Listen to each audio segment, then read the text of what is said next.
Additional rain is possible later this afternoon and evening.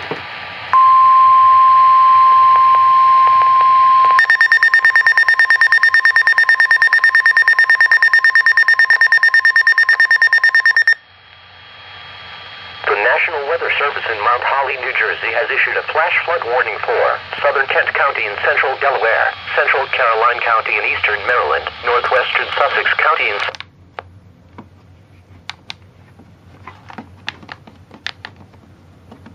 indicated flash flooding from a thunderstorm over the warned area.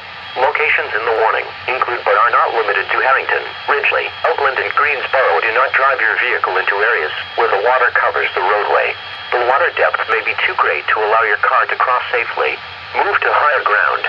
Flooding is occurring or is imminent. Most flood-related deaths occur in automobiles. Do not attempt to cross water-covered bridges, dips, or low water crossings. Never try to cross a flowing stream, even a small one, on foot.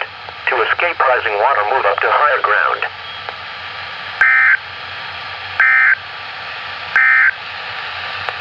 At 3 p.m. Eastern, it was partly sunny. The visibility was 10 miles.